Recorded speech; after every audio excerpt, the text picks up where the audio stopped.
Hi KVG Hi 326 Express. I'm a guy aged 33 years old and I'm married with 2 children. My wife is 35. Inini I work at a mine, so ndinomboita mazuva vakawanda ndiri kubasa. So holiday yapfuura, I was at home when I noticed kuti pamba paiuya vanhu vakawanda asking to see my wife. I decided to sit down with her ndimbobvunza kuti mhomho irikuswera ichiuya pano, what is going on?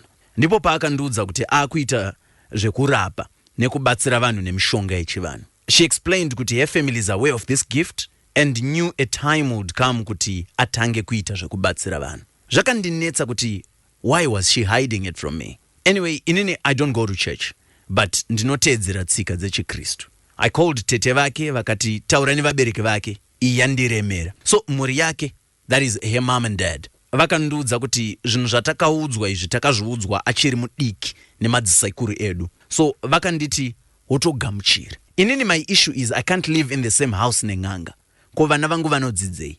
They should have told me before I married kuti ane chipo chake chaainacho. So for me, ndo kupera kwe marriage. I did not sign up for this. In fact, I never imagined kuti mukadzi wangu would wake up one day wanting to be a witch doctor. My friend said to me, dai wangu gamuchira, maybe she is a gift to you and your family.